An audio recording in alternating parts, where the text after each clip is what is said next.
Bom, gente, tudo bem? Vamos aí para o quarto vídeo da série sobre economia. E hoje a gente está aqui com a Tassiana e vamos gravar o vídeo sobre economia das drogas. Vou deixar ela se apresentar e ela já vai introduzir o tema para a gente. Olá, muito obrigada, Rogério Fávaro. É um prazer estar aqui, obrigada pelo convite. Eu me chamo Tassiana Santos de Souza, sou economista, mestre e doutoranda em desenvolvimento econômico pelo Instituto de Economia da Unicamp e estudo o tema de economia das drogas já há alguns anos, desde a minha graduação. E vou falar um pouquinho para vocês hoje do que é exatamente, né, estudar a economia das drogas. Bom, a principal finalidade desse estudo é justamente tentar entender como é que funciona a dinâmica do mercado de drogas, como que isso pode interferir em políticas públicas, e quando a gente olha para a droga enquanto uma mercadoria e consegue entender toda a complexidade que tem envolvendo essa economia, a gente consegue perceber que esse tema ele pode ser estudado por diferentes áreas e tem uma infinidade de pesquisas que podem ser realizadas acerca da economia das drogas, né? Então, um primeiro aspecto que a gente precisa entender seria o fundamento da economia das drogas. Então, o que é entender a droga enquanto uma mercadoria?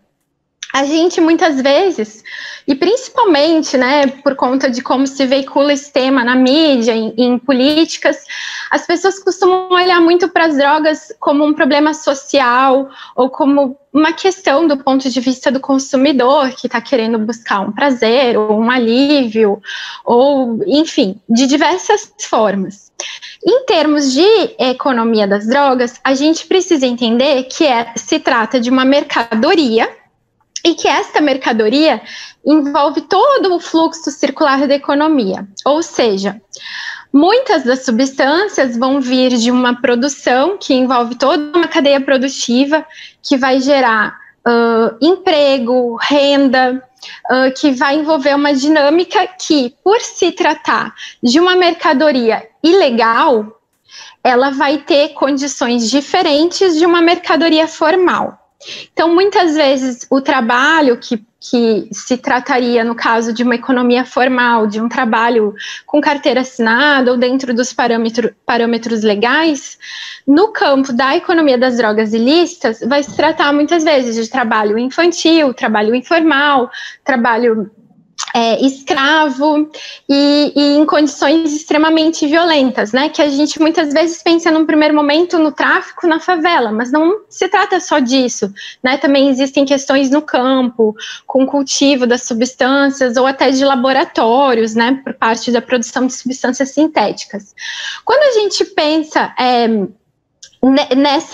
nesse mercado também, do ponto de vista do consumidor, a gente também vai entender que essa substância vai chegar para o consumidor sem todos os controles das agências e das instituições que regulamentam essa substância, certo? Então, o que a gente poderia estudar no campo da economia das drogas?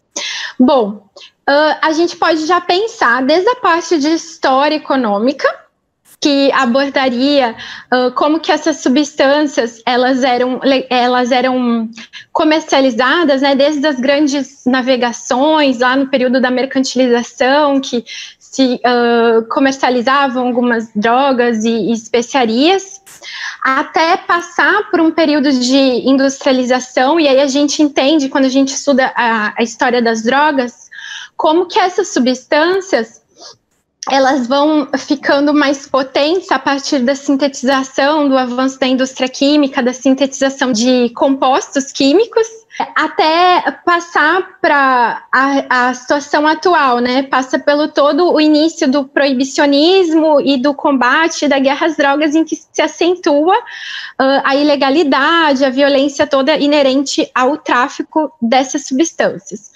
A gente pode olhar também para a economia das drogas, mas especificamente do ponto de vista macroeconômico. Entender como que isso se impacta nos PIBs dos países, como que alguns países, por exemplo, vão ter impactos até com relação à taxa de câmbio, por conta da exportação ilícita dessas substâncias, como que se dá isso tudo num campo mais macro. A gente pode olhar muito, né? E aí o meu trabalho de dissertação de mestrado foca principalmente na parte de microeconomia, que é entender as drogas, por exemplo, a partir das substâncias específicas e como que isso vai impactar de acordo com o país que tem aquela produção e com o tipo de produção, como que se dá aquela cadeia produtiva. Então, por exemplo, se a gente olhar especificamente para a economia da cannabis, a gente vai entender que existem algumas diferenças do tipo, se trata de plantações que podem ser realizadas no mundo inteiro, porque a cannabis é uma substância natural, na cadeia produtiva dela ela não vai passar por adição de compostos químicos, e pode ser produzida em ambiente indoor. Todas as questões biológicas envolvidas na cannabis vão viabilizar com que ela possa ser produzida em todo o planeta, né? Tendo os equipamentos específicos, luz artificial, todo esse material, as sementes, você consegue produzir ela em qualquer lugar. Então, até por conta disso, os dados econômicos, né, as estimativas do mercado de cannabis vão ser mais difíceis de serem detectados, porque é mais difícil de se estimar a quantidade de produção. E isso vai ter um impacto, não só do ponto de vista do consumo, vai ser a substância ilícita mais consumida em números de habitantes, mas também por esse consumo se dar em todo o planeta. E como a produção e o consumo é muito generalizado, isso vai ter impacto no quê? Na formação de preços.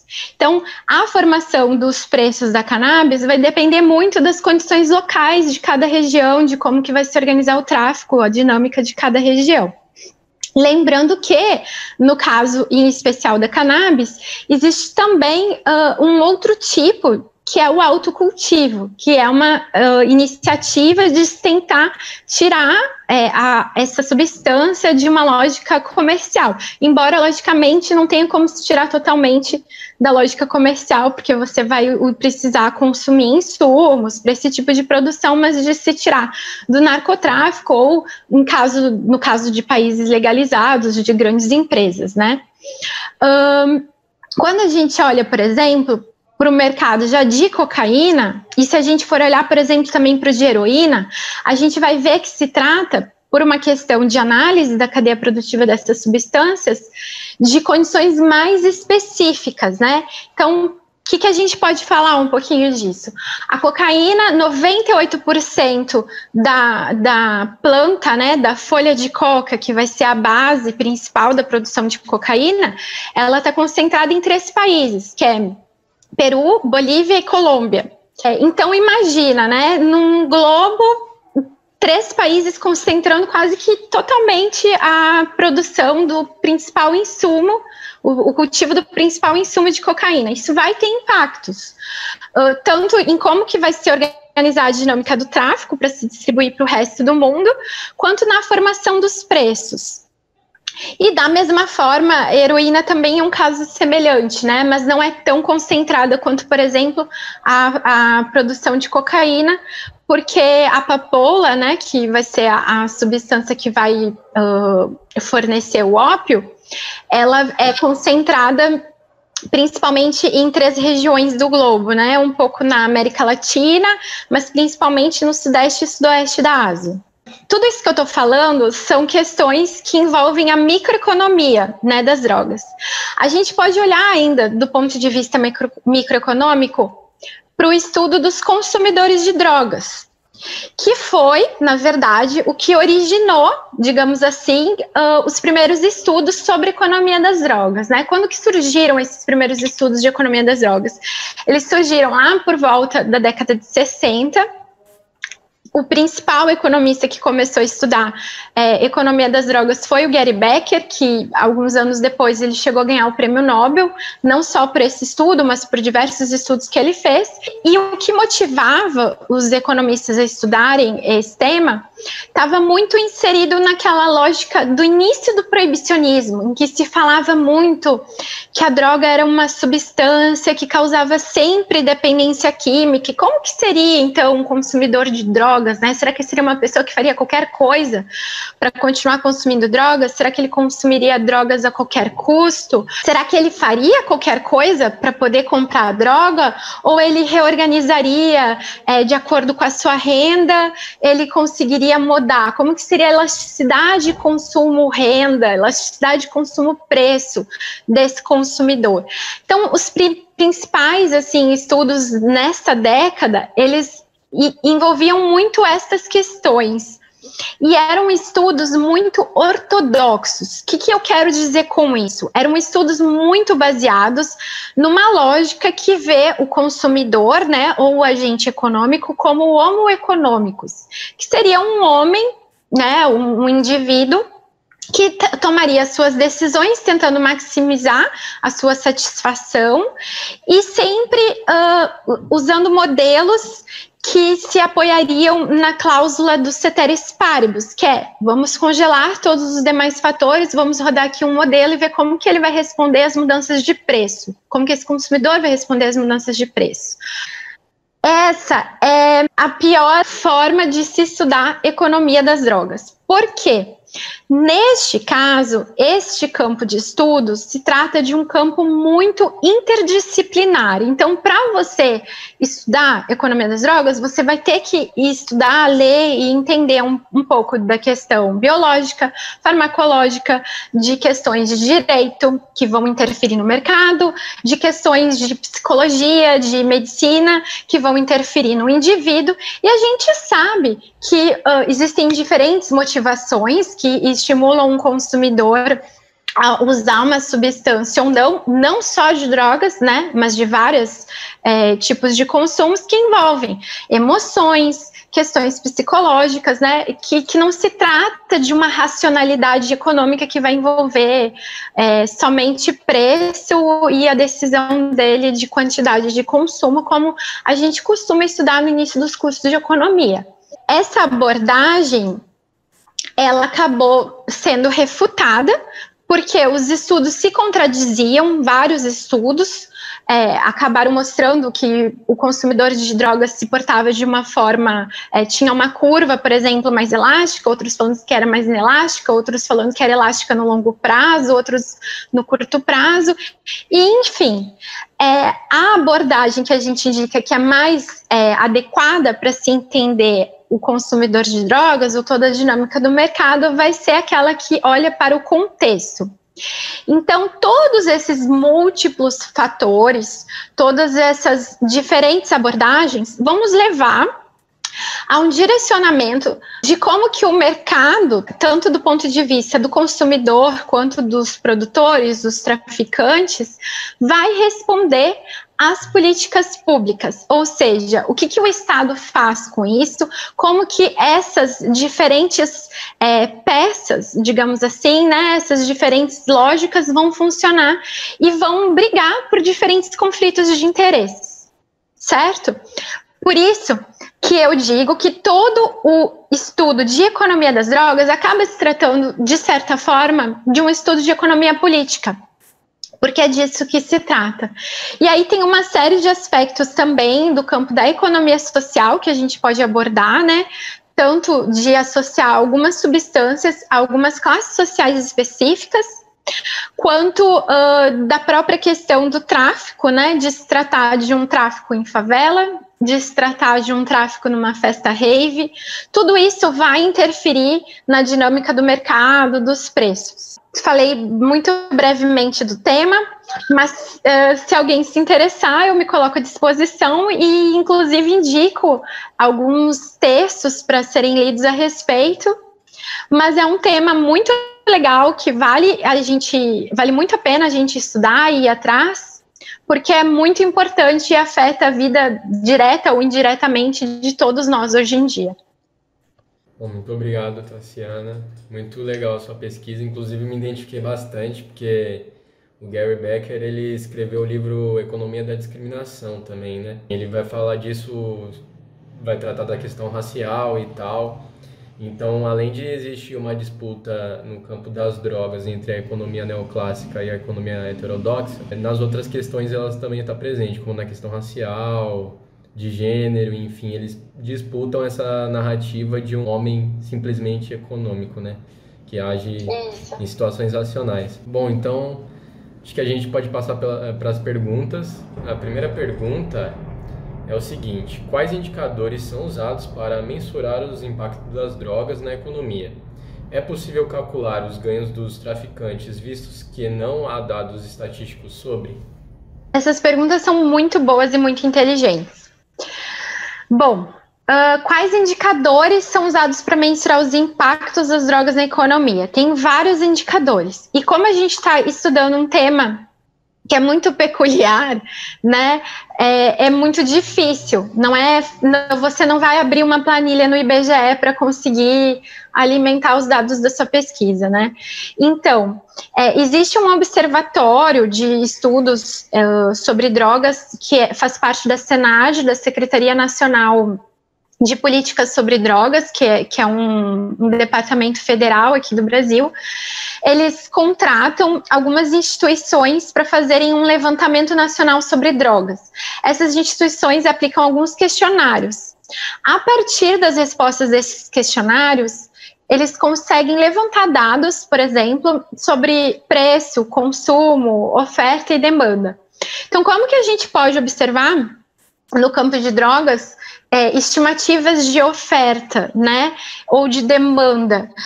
As pessoas, elas não seriam tão sinceras para responderem uma pergunta dessas, né? Com que frequência você usa tal substância? Porque as pessoas teriam medo de retaliação, enfim. Então, para se cruzar os dados de uma forma mais realista, podem ser feitas algumas perguntas mais sutis. Por exemplo, que a gente chama de questionários de percepção. Por exemplo, com que frequência você tem visto pessoas tentando vender drogas na sua vizinhança?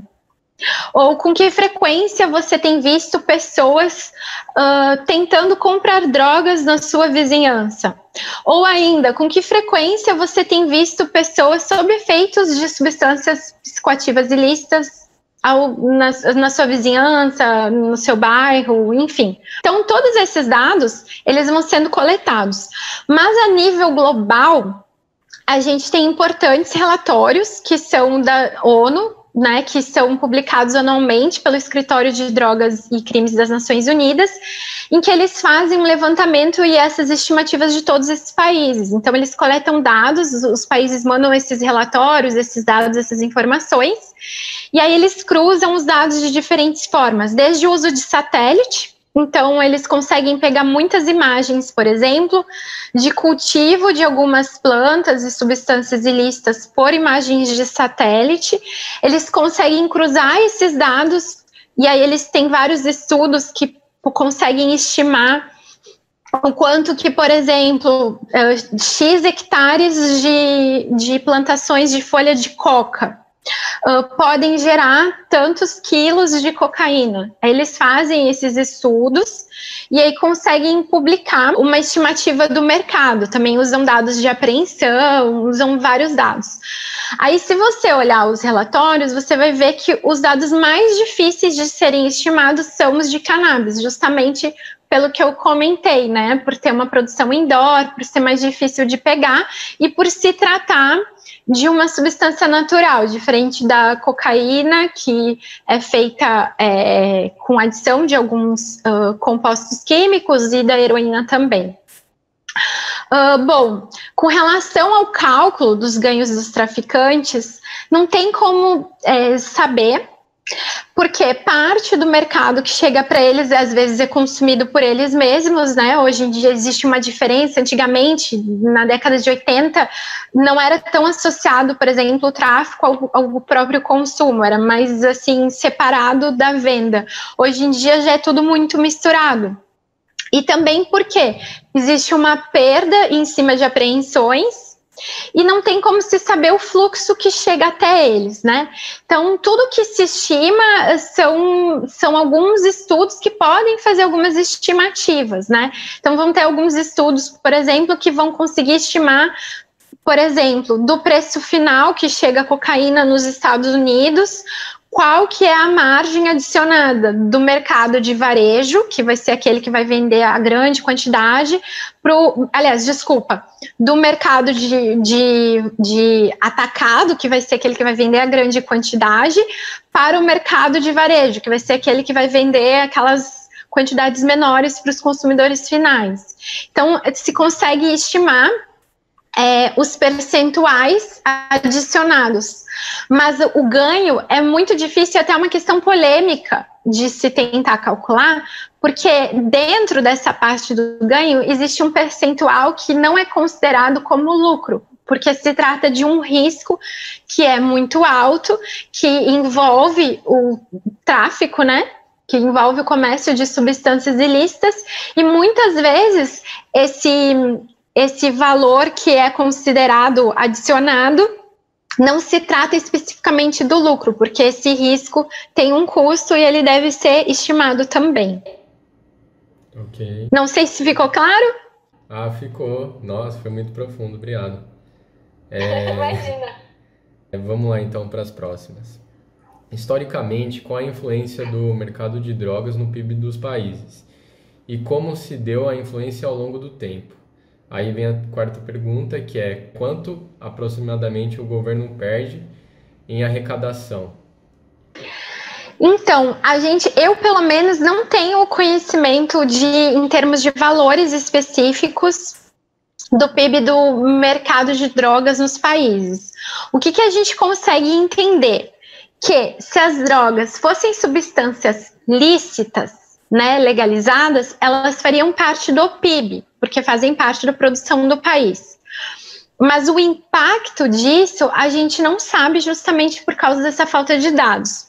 O que aconteceu nos últimos anos foi que alguns países, em especial no período da crise do euro, eles resolveram incorporar os valores do tráfico de drogas, enfim, de várias atividades ilegais da máfia, acho que até a prostituição acabou entrando nisso, para tentar se aumentar o valor do PIB, como foi o caso da Itália, que colocou, alguns outros países também colocaram, o que é um pouco estranho, porque é difícil de explicar como que eles sabem esses dados realmente, como que eles, inclusive, aceitam que existe uma economia, ou seja, existe uma produção, uma atividade econômica em torno disso, e que essa atividade econômica gera, por sua vez, uma renda, por meio de lucros, de aluguéis, de salários informais, mas mesmo se tratando de algo ilegal, eles acabaram incorporando aquilo, né?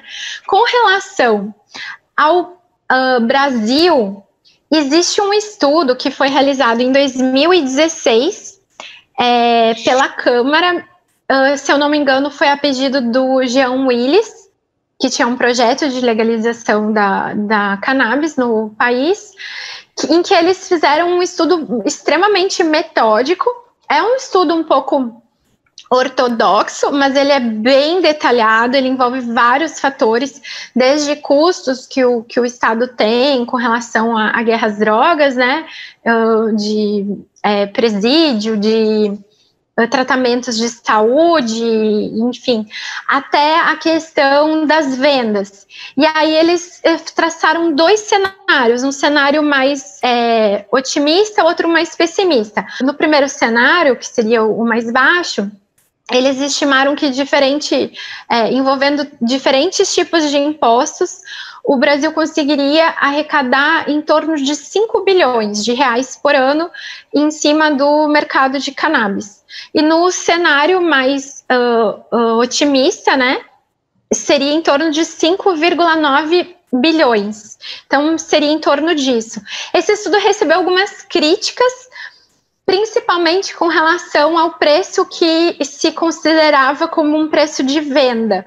Muitas pessoas falaram que o preço que eles calcularam foi um preço muito baixo, mas aí a gente teria que discutir toda uma polêmica, né, que não se sabe muito bem como que seria esse preço, porque se sabe que os preços hoje das drogas ilícitas acaba sendo mais caro pela questão da própria ilegalidade.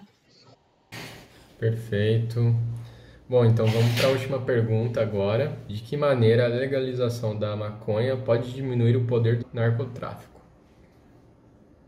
Olha, essa pergunta ela é bem delicada.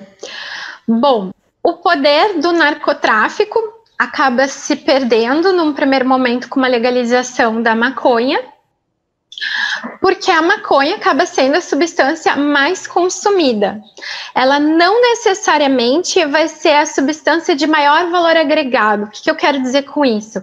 Lá do cultivo até a venda, ela não vai ser a que vai ir acrescentando mais valor, digamos assim, a cada etapa da cadeia produtiva. Não é a maconha do grupo de drogas.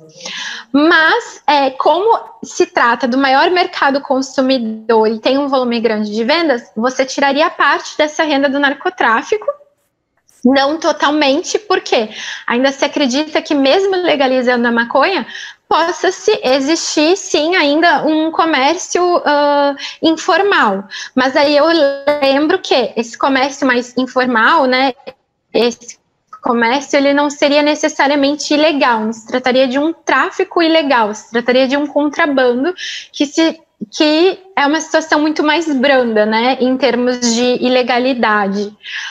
Bom, mas de que maneira que a legalização da maconha pode diminuir o poder do narcotráfico? Então, a partir da perda dessa renda. E aí é muito importante a gente pensar em termos de Brasil, né? Não só de grandes financiadores do tráfico, grandes traficantes, que esses sim eu acho que teriam a maior perda, mas sim em termos de questões sociais, né?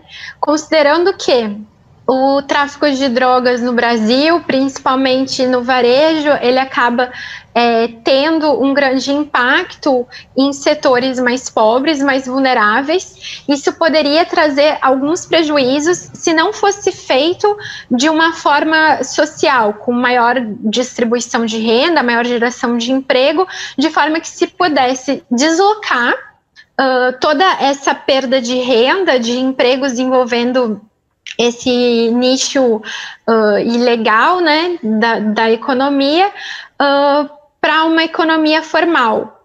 Porque, a exemplo do que aconteceu no Uruguai, se observou, principalmente em regiões de periferia, um aumento da violência, dos dados de violência, principalmente dos indicadores de homicídio depois da legalização da maconha no Uruguai. Não se sabe exatamente o porquê disso, né? Ainda é um tema que está sendo estudado por algumas pessoas, alguns pesquisadores, mas há uma suspeita de que seja por conta disso, né? Dessa perda dessa renda. Ao se perder a renda da maconha, se torna mais disputada, tanto do ponto de vista de busca de mercado consumidor, quanto até de acesso, né, aos produtores, às outras substâncias ilícitas. Então, esse outro mercado dessas outras drogas, ele acaba ficando mais acirrado. Mas, do ponto de vista de saúde pública, se poderia observar, por exemplo, muitos ganhos, como, por exemplo, o controle da qualidade mesmo da cannabis que vai chegar no consumidor, porque se consumir cannabis ou qualquer outra substância ilícita na sua forma pura pode trazer alguns danos para a saúde de algumas pessoas, imagina consumir essas substâncias com várias adulterações, né? Imagina, sei lá, usar cannabis com várias outras porcarias que estão ali envolvidas, que acabam tendo adulteração da substância até para poder aumentar, né, a quantidade de ganhos do tráfico. Então, todo esse controle acaba não se tendo. E aí, nisso, o tráfico acaba perdendo poder, de certa forma. Perfeito, Tassiana. Queria agradecer você desde já por ter aceitado o convite e disponibilizar esse tempo aqui pra gente. Bom, e agora a gente fica aberto aí, se você quiser dar considerações finais, falar um pouco mais, enfim, do que você está descobrindo de novo, fique à vontade. Eu acho que é isso que a gente tem para falar de economia das drogas. Agora, eu vou deixar disponível a minha dissertação para quem quiser ler mais sobre o tema. No meu doutorado, eu sigo pesquisando esse tema, mas associado às prisões e ao impacto que isso tem, que o tráfico de drogas tem hoje no grande encarceramento do Brasil, e principalmente na parte social, né, de quem vão ser as pessoas presas e impactadas pelo grande encarceramento. É mais isso que eu queria falar. Eu agradeço muito a oportunidade, Rogério, foi um prazer. E parabéns pela iniciativa do canal. A gente precisa muito divulgar a ciência, a informação, né, e desmistificar a economia para as pessoas. Então, parabéns pela tua iniciativa. Torço para que dê muito certo. Obrigado. Bom, o contato dela também vai estar disponível, vou deixar o e-mail na descrição. Se alguém tiver alguma dúvida ou, sei lá, chamar para algum debate, né, de repente, fica a dica aí de uma pessoa que pesquisa de forma séria e com qualidade sobre o tema. É isso, gente. Fiquem bem e fiquem em casa se puder. Tchau, tchau. Boa noite.